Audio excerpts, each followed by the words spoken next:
Baik, bismillahirrahmanirrahim. Assalamualaikum warahmatullahi wabarakatuh.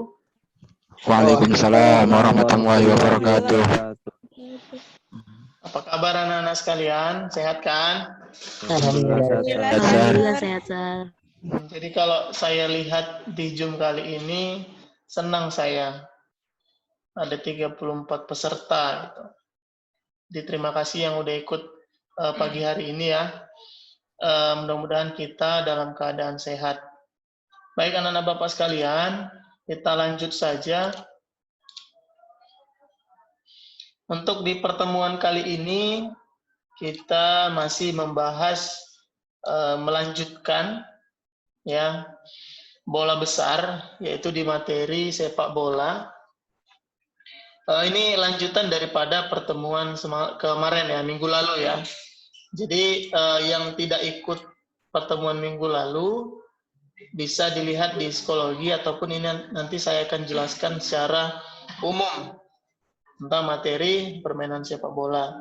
Jadi anak-anak Bapak sekalian, sebelum masuk ke materi, saya ingatkan kembali bahwa di semester ini untuk kuis tetap di pertemuan ada kuis, kemudian di setiap materi ada tugas.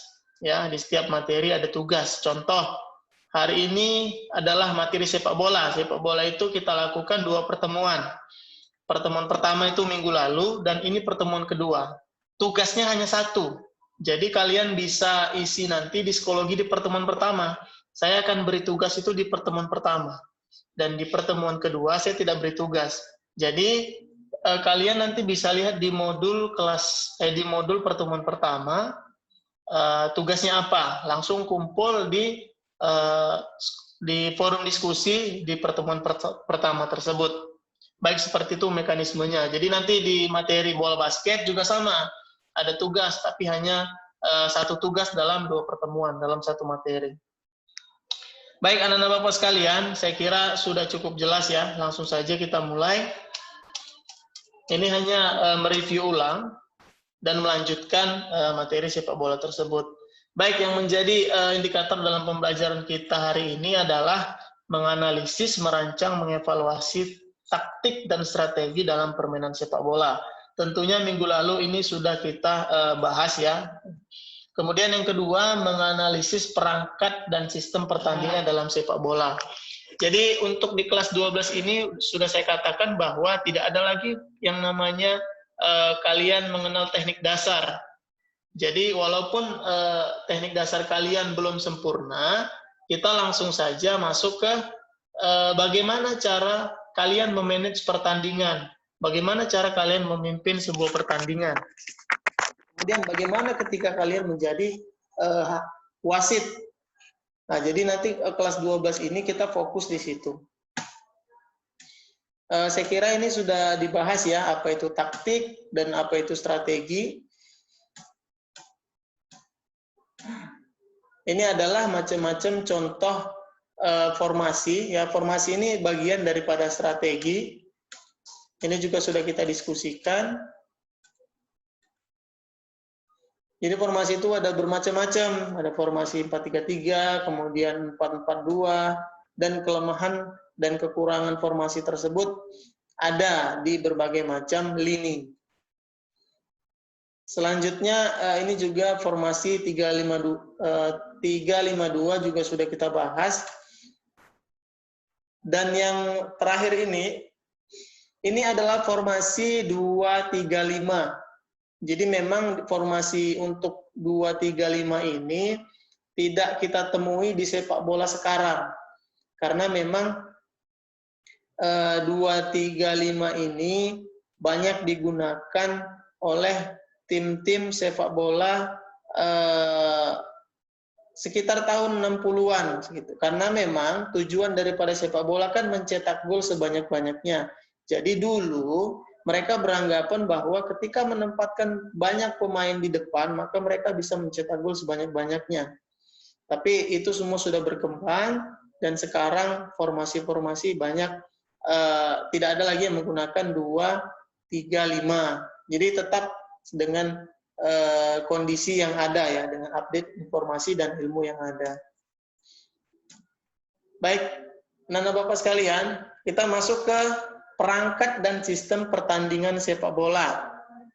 Jadi di sepak bola itu, kalau kita lihat di televisi, itu banyak sekali komponen-komponen yang harus ada jika dalam suatu pertandingan itu harus dilaksanakan.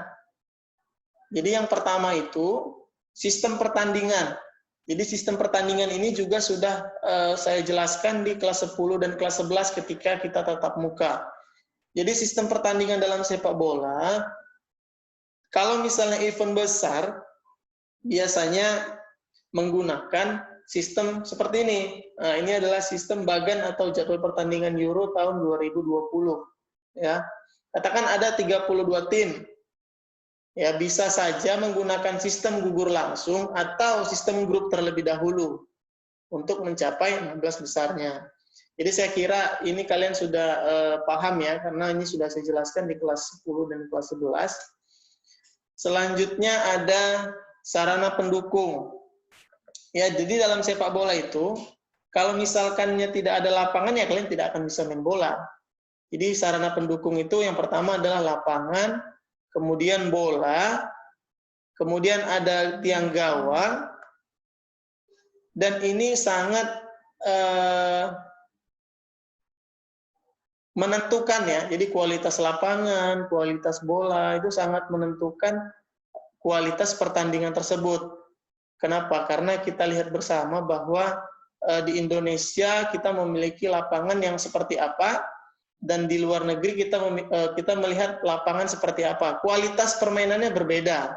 Jadi faktornya adalah faktor lapangan atau sarana pendukung. Jadi sarana pendukung ini banyak ya. Apalagi selain lapangan dan bola. Kira-kira ada yang tahu sarana pendukungnya apa aja? VAR, Sir. VAR. Apa? VAR. VAR, nah, berarti teknologi juga mendukung ya dalam pertandingan sepak bola. Jadi di zaman sekarang memang teknologi itu sangat mendukung untuk berjalannya pertandingan secara adil. Tapi bukan berarti teknologi itu tidak bisa, keputusan-keputusan wasit itu tidak bisa blunder gitu. Tetap saja, jadi yang namanya manusia itu memang tetap memiliki kesalahan ya, apalagi seorang wasit. Jadi tugas wasit ini sebenarnya sangat berat. Selain itu apalagi sarana pendukungnya?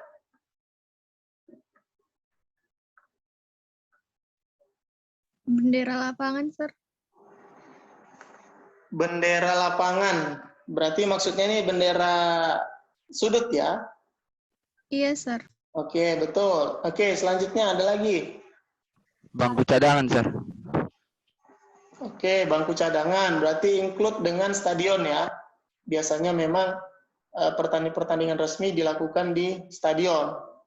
Selanjutnya, ada lagi. Marka lapangan, Sir. Iya, itu sudah include dengan lapangan ya. Jadi sudah satu paket lah. Selain itu ada lagi. Gawang, Sir. Oke, gawang. Baik, jadi saya kira kalian sudah paham betul lah ya, karena sering menonton pertandingan sepak bola di televisi. Jadi seperti itulah pergelaran olahraga sepak bola berlangsung. Jadi tujuannya adalah kalian harus mengetahui sistem atau perangkat dalam sebuah pertandingan sepak bola. Jadi kalau misalnya nanti kalian mengamati di kampung kalian mengamati sebuah event atau pertandingan sepak bola, kalian bisa analisis, oh rupanya pertandingan di kampung ini seperti ini, pertandingan yang sebenarnya ini harusnya seperti ini gitu. Jadi kalian harus benar-benar paham gitu. Dan memang harapannya kalian harus bisa membuat suatu event pertandingan. Jadi tujuannya adalah itu. Sebenarnya saya mengajarkan ini pada kelas 12 agar harapannya ketika nanti kita tatap muka itu kita bisa buat event-event pertandingan gitu. Jadi kita bisa buat di sekolah kita ini pertandingan sepak bola gitu, ataupun pertandingan olahraga yang lain. kita mendatangkan peserta, kita buat bagan sistem pertandingannya seperti apa, kita penuhi kira-kira sarana pendukungnya seperti apa gitu. Jadi itu sih harapannya. Baik, selanjutnya sarana pendukung adalah pemain ya. Pemain juga menjadi sarana pendukung. Kemudian pelatih dan tim official team. Nah, kalau pemain itu seperti ini. Jadi pemain itu menggunakan jersey ya, kemudian menggunakan kaos kaki panjang, kemudian menggunakan skin decker dan menggunakan sepatu sepak bola. Nah, jadi kalau dari semua seragam ini tidak dipenuhi, maka dia tidak boleh bermain. Nah, jadi ini sarana wajib gitu. Jadi banyak kita lihat ketika orang membuat gelaran turnamen sepak bola, dia tidak menggunakan sepatu bola, dia boleh main gitu. Jadi itu contoh-contoh yang memang tidak sesuai dengan peraturan yang ada gitu. Tapi Sir, tetap aja ada Sir. Iya, itu berdasarkan dari kesepakatan ya ketika technical meeting. Ya mungkin pergelaran olahraga itu dibuat hanya untuk kelas-kelas wilayah tertentu gitu. Jadi tidak mengharuskan untuk menggunakan sepatu sepak bola gitu. Itu berdasarkan kesepakatan. Baik, yang terakhir adalah wasit. Jadi anak-anak Bapak sekalian, kalian harus, selain kalian harus tahu cara membuat turnamen sepak bola, kalian juga harus tahu peraturan dan peran wasit dalam pertandingan sepak bola. Jadi ini berkaitan dengan peraturan permainan. Ya, kita bahas tentang tugas wasit. Nah, jadi yang pertama itu adalah menegakkan peraturan. Jadi ini jelas ya, namanya juga pemimpin pertandingan. Kemudian mengendalikan jalannya permainan dengan bekerja sama dengan dua hakim garis dan para ofisial kedua tim. Jadi wasit utama itu dibantu dengan dua hakim garis. Jadi hakim garis ini biasanya membawa bendera dan berada di sisi garis kanan dan kiri lapangan. Kemudian memastikan bola yang digunakan sesuai dengan peraturan yang saya katakan tadi. Semuanya sudah diatur, jadi bola, sepatu, baju, kemudian lapangan, itu semua sudah diatur. Kemudian memastikan perlengkapan dan aksesoris pemain sesuai dengan peraturan. Dan yang kelima, berhak menghentikan, menggantung, atau meninggalkan jalannya permainan bila ada campur tangan pihak lain. Kira-kira nomor 5 ini maksudnya apa? Ada yang tahu? Mustaqim tahu, Mustaqim? Ada gangguan misalnya dari penonton, Sir, ada yang anarkis turun ke lapangan, itu boleh diberhentikan, Sir. Oke, betul ya. Jadi tugas wasit ini memang sakral ya. Jadi ketika ada kejadian penonton yang anarkis ataupun pemain yang bisa jadi mereka ya maaf cakapnya pukul-pukulan di lapangan, bisa saja diberhentikan oleh wasit. Jadi pertandingan tidak kondusif, wasit itu bisa mengambil keputusan bahwasanya pertandingan dihentikan atau ditunda begitu. Jadi itu wewenang wasit ya. Kemudian yang keenam, menjaga waktu dan catatan pertandingan. Jadi nomor 6 ini apa maksudnya kira-kira? Tahu Mustaqim? Berhak menghentikan, Sir, ketika waktunya sudah habis. Oke, ya betul. Ada lagi? Tambahan waktu mungkin, Sir. Betul. Catatan pelanggaran. Ya, jadi gini, untuk nomor 6 ini menjaga waktu dan catatan pertandingan, kan kita biasa lihat itu di satu babak ataupun di katakanlah babak pertama, biasanya wasit memberi tambahan waktu ketika waktu normal sudah habis, katakanlah 45 menit habis. Jadi waktu tambahan itu berasal dari catatan-catatan wasit. Ya, contohnya dalam satu pertandingan atau satu babak itu banyak sekali tim melakukan pelanggaran sehingga banyak waktu terbuang sia-sia. Itu pertimbangan yang pertama. Kemudian pertimbangan yang kedua, ada pemain yang mengulur-ngulur waktu. Nah, jadi itu bisa menjadi pertimbangan wasit memberi tambahan waktu, biasanya ditambah 2, 3, bahkan sampai 5 menit gitu, tergantung dengan kondisi permainan pada saat itu. Jadi yang terakhir adalah menindak dengan disiplin pemain yang bersalah. Nah, maksudnya ini apa? Ada yang tahu?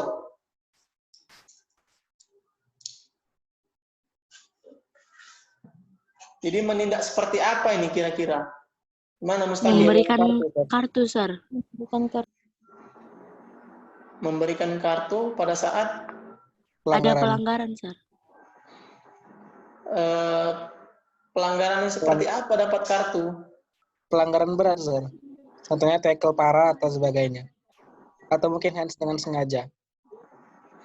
Itu biasanya kena kartu kuning, Sir. Oke, jadi benar ya. Jadi memang menindak dengan disiplin ini sangat dibutuhkan ya sebagai wasit dalam memimpin sebuah pertandingan. Jadi pertandingan itu berjalan dengan sempurna itu tergantung dengan nomor 7 ini. Jadi ketika wasitnya adil dan tegas, maka biasanya pertandingan itu bisa dinikmati oleh penonton dan pemain gitu. Jadi ketika wasit mengambil keputusan yang salah, bisa merugikan kedua tim gitu. Jadi memang jadi seorang wasit ini sangat berpengaruh ya. Oke, kemudian untuk tugas asisten wasit. Oke, yang pertama adalah mengamati bola yang telah meninggalkan lapangan pertandingan, termasuk juga tim yang berhak mendapat tendangan bebas. Maksudnya apa ini?